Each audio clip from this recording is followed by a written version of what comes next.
의인의 입은 생명의 샘이라도 악인의 입은 독을 머금었느니라.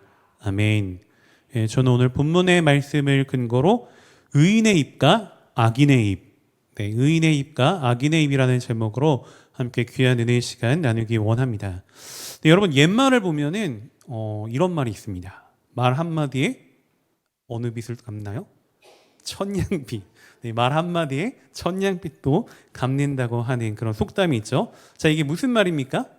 무슨 말이죠?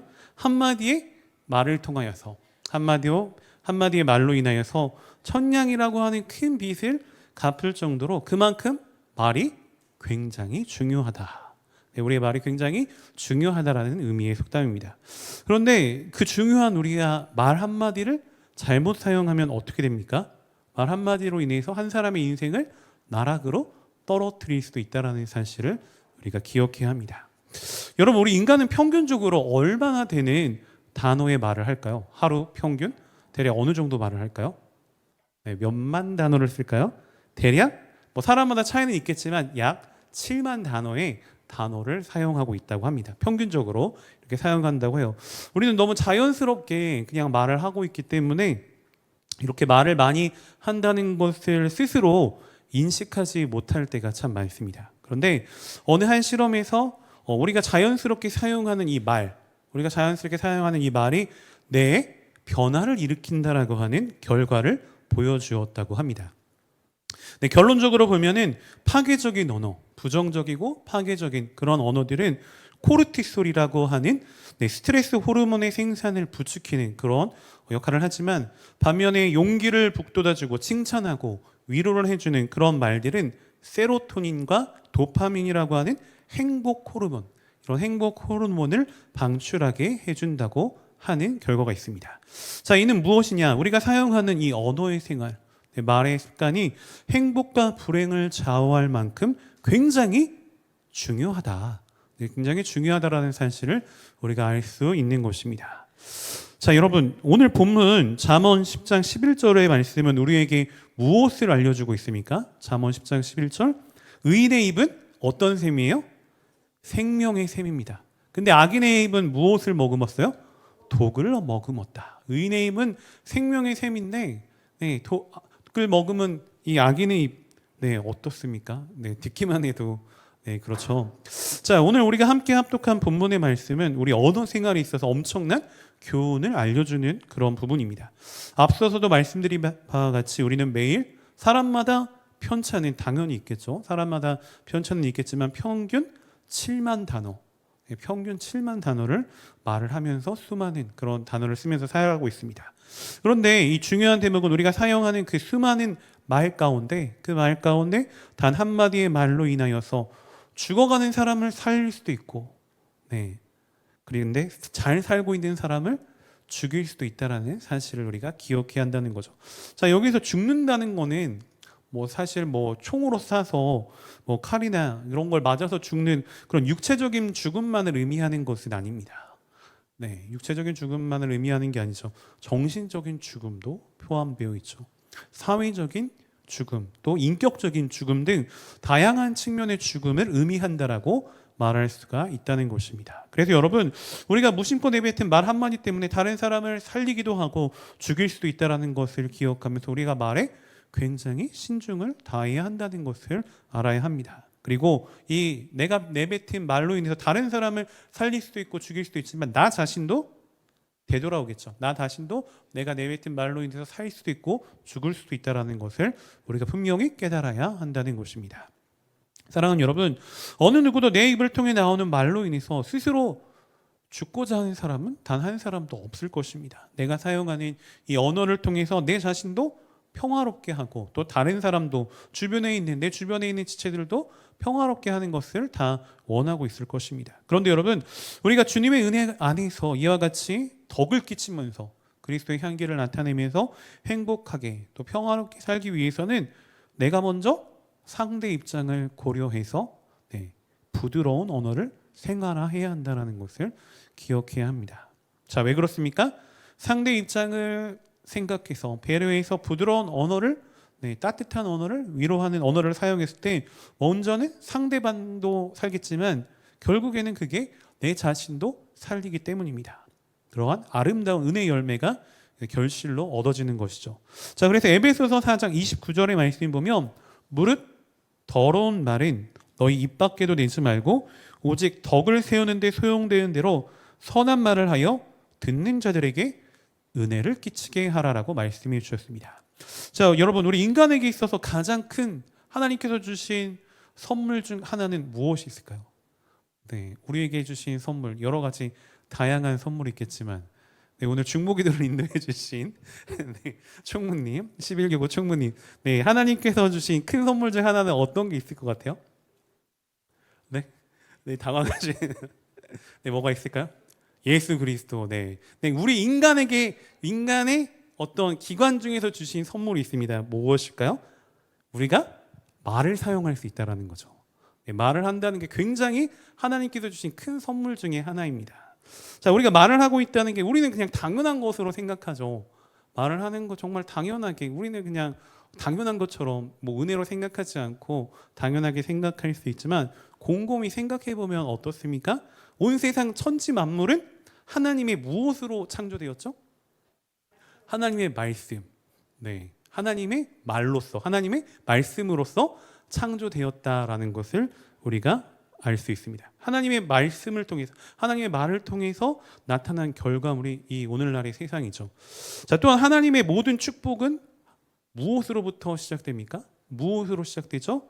하나님의 입술을 통해 나오는 말씀으로 우리에게 축복이 전달된다라는 것을 우리가 알 수가 있습니다. 자, 그래서 여러분, 하나님께서 우리 인간에게 말을 할 수 있도록 해주신 것은 하나님의 형상대로 지음받은 그 축복 다음으로 우리에게 있어서 가장 큰 선물이라는 것을 알 수 있습니다. 우리는 당연하게 생각하지만, 말을 하는 걸 당연하게 생각하지만 이것이 굉장한 복이라는 것이죠. 자, 그런데 여러분, 우리가 한 가지 더 한번 생각해 볼까요? 하나님의 형상대로 우리는 지음을 받은 축복의 자녀들이죠. 그리고 말을 사용할 수 있는 은혜를 우리에게 선물로 주셨습니다. 자, 근데 우리 몸에는 또 여러 가지 기관들이 있죠. 다양한 기관들이 있습니다. 자, 그럼 우리 몸에 있는 여러 가지 기관들 가운데, 여러 기관들 중에서 가장 위험한 부분은 또 어디에 있을까요? 네, 우리에게 있어서 가장 위험한 기관은 어디에 있습니까? 바로 하나님께서 선물해 주신 말을 할 수 있는 기관인 혀라는 사실을 알아야 합니다. 굉장히 위험한 기관이다. 축복의 기관이기도 하지만 또 하나 생각해 보면 이 말을 하는 혀가 굉장히 위험한 기관이라는 것이죠. 자, 혀라는 기관은 굉장한 파괴력이 있습니다. 엄청난 파괴력이 있죠. 때론 칼이나 총보다 더 위험하게 적용될 수도 있습니다. 자, 왜 그렇습니까? 총으로 생긴 상처는 어때요?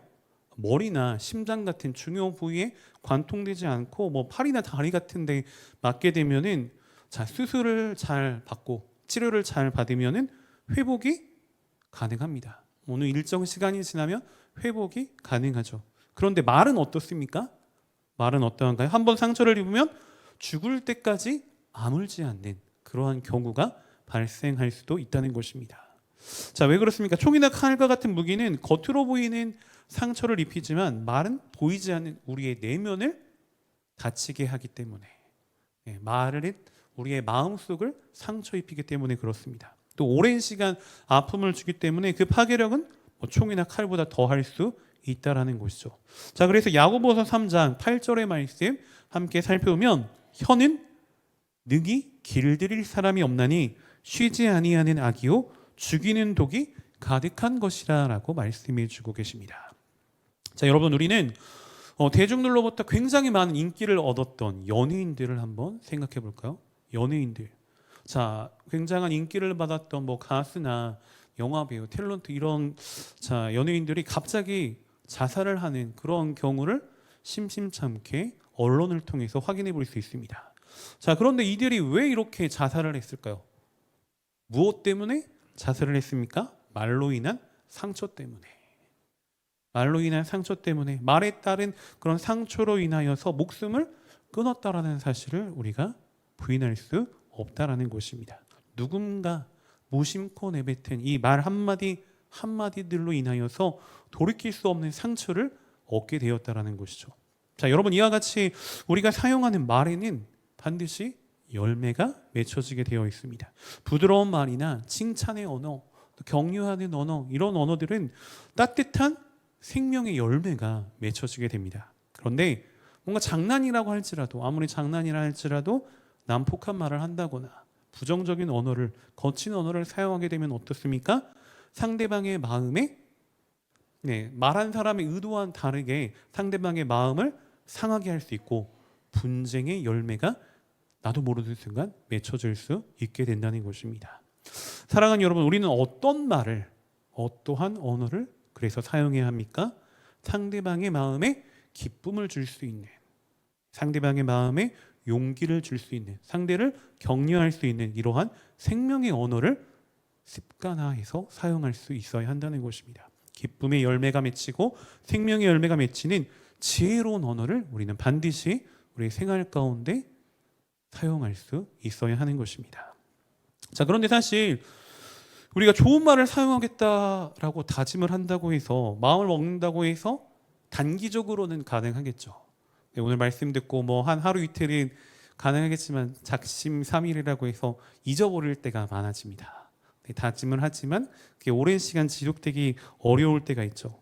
자, 말은 우리가 마음먹은 의지의 작용으로는 뭐 단기간은 나타날 수 있지만, 자, 여러분 우리가 사용하는 말의 많은 부분들을 생각해 보면 어떠합니까? 어떻죠?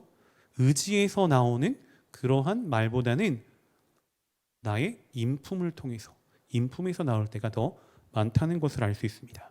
그리고 우리가 사용하는 언어를 살펴보면 생각 없이 뭔가 반응적으로 툭툭 내뱉는 그러한 언어들도 굉장히 많다는 것을 우리가 알 수가 있죠. 그런데 여러분, 이렇게 생각 없이 툭툭 던지는 그러한 언어 가운데, 그러한 말 속에는 그 사람의 무엇이 반영되어 있다고요?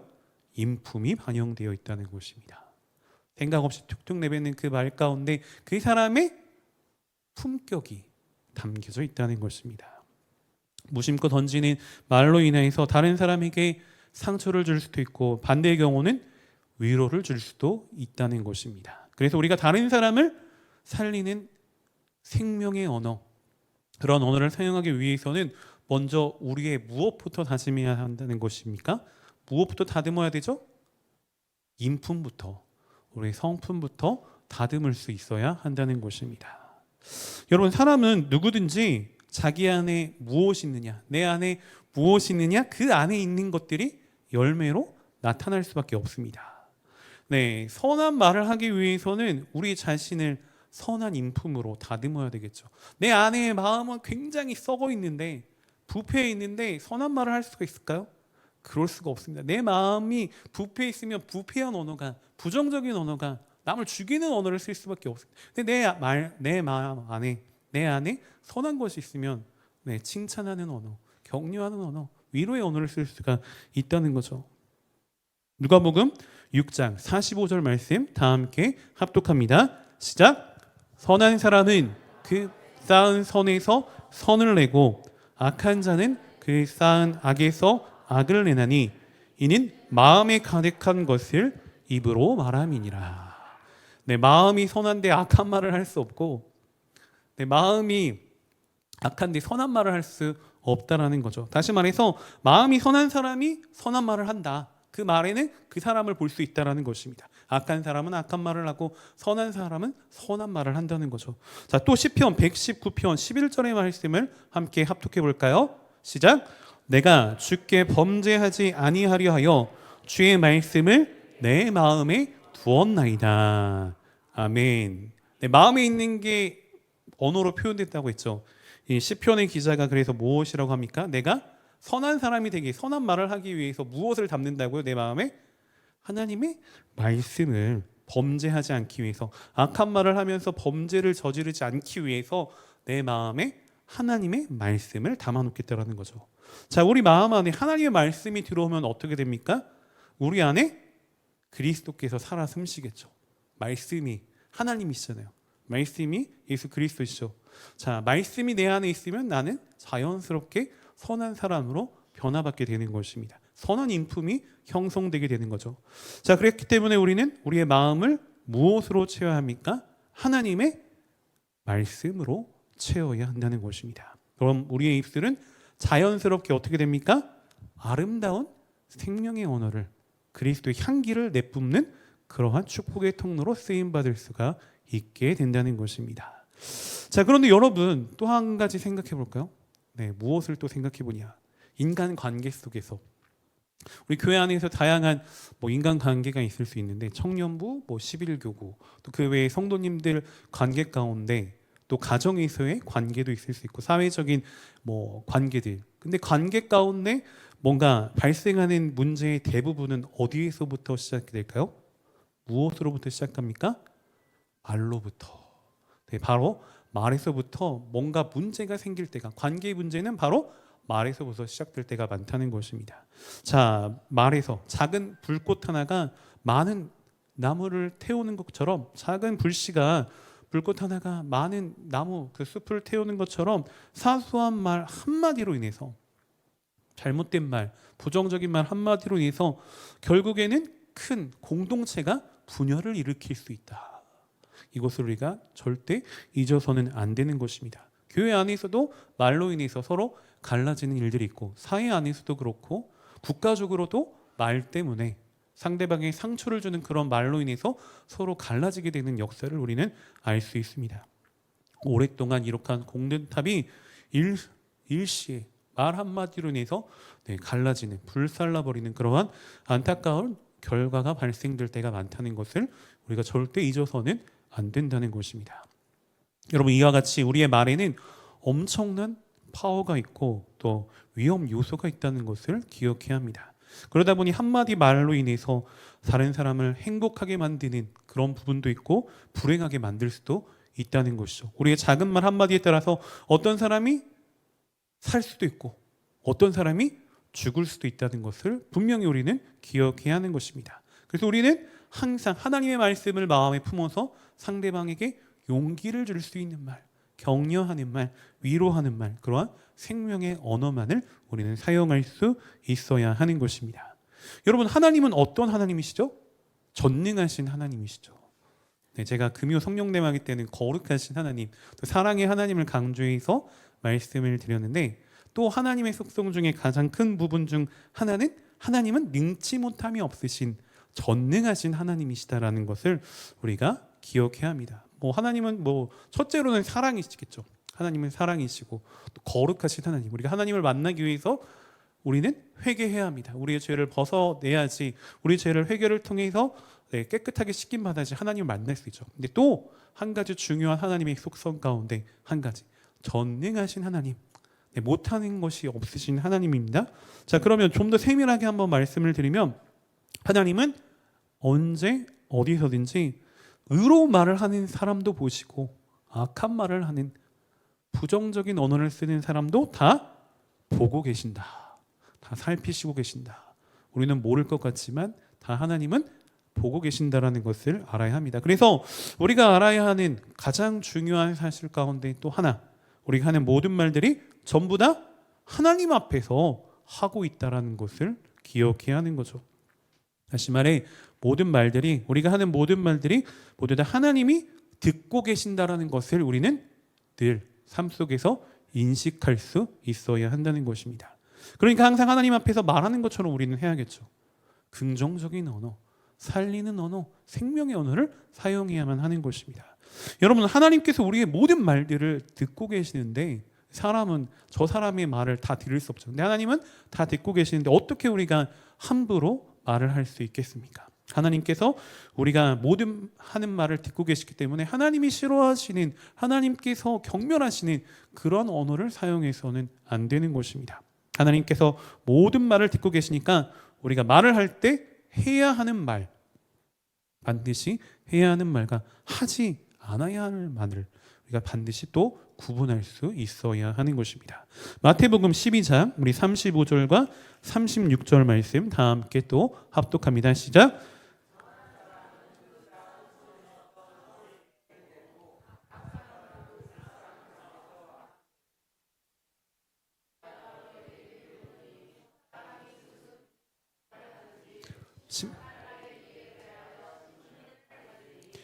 내 말로 의롭다함을 받고 내 말로 정죄함을 받으리라. 네, 36절 말씀입니다.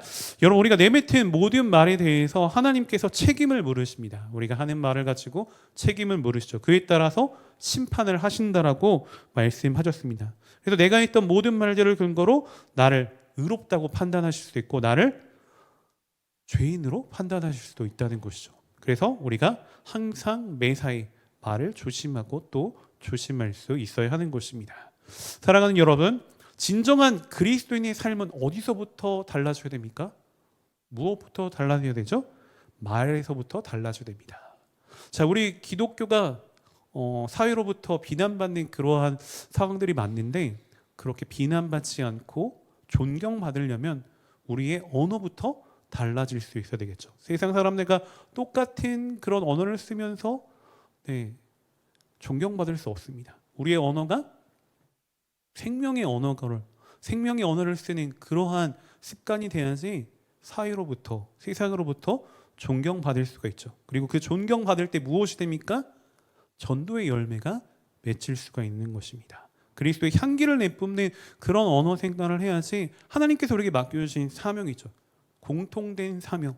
자, 각자에게 주신 달란트들은 다릅니다. 그래서 부분적으로 맡겨주신 사명은 다를 수 있지만 공통적으로 주신 사명이 있죠. 예수님께서 승천하시면서 복음을 증거하는, 복음을 전하는 사명인데 우리의 언어가 부정적이라면 절대 전도의 열매는 맺혀질 수 없습니다. 우리의 언어가 긍정적일 때 하나님께서 우리에게, 예수 그리스도께서 승천하시면서 우리에게 부탁하신 그 사명을, 전도의 사명을 지혜롭게 감당할 수 있게 되는 것입니다. 우리는 부족하고 연약하기 때문에 실수가 많죠. 특히 말의 실수가 많을 수 있습니다. 그렇기 때문에 무엇을 구해야 됩니까? 우리의 보혜사 성령님을 의지하며 나의 연약함을 도와달라는 그러한 기도를 항상 할 수 있어야 되는 것입니다. 내 언어가 그리스도의 향기를 나타낼 수 있는 그런 축복의 도구가 되게 하여 주옵소서. 내 말에 실수가 없게 하시고 내 말로 인하여 실족하는 영혼이 없게 하옵소서. 내 말을 통하여 상처 입은 심령이 위로받게 하시고 힘을 얻게 하시고 하나님의 귀한 영향력을 나타낼 수 있게 달고 우리는 항상 기도해야 하는 것입니다. 아름다운 언어의 습관을 통해서 그리스도의 향기를 만방에 전파하며 하나님께 영광 올려드릴 수 있는 저와 여러분 우리 모두가 되시기를 주님의 이름으로 소원하고 축복하며 말씀을 마치겠습니다. 기도드립니다. 사랑과 자비가 풍성하신 참으로 좋으신 하나님, 오늘도 우리에게 주신 말씀을 통하여 깨달음 주시고 귀한 은혜 허락하여 주시니 참으로 감사드립니다. 주신 말씀과 같이 우리의 언어 습관을 조심할 수 있도록 우리의 입술을 항상 붙잡아 주시고 언제나 생명의 언어를 사용하여 많은 이들의 영혼을 살리게 하시고 하나님께 영광 올려드리며 주님의 마음에 시원함을 드릴 수 있는 아름답고 복된 우리 모두가 될 수 있도록 주여 인도하시고 축복하여 주옵소서. 감사드리며 모든 말씀 살아계신 예수 그리스도인 받들어 간절히 기도 올리옵나이다. 아멘.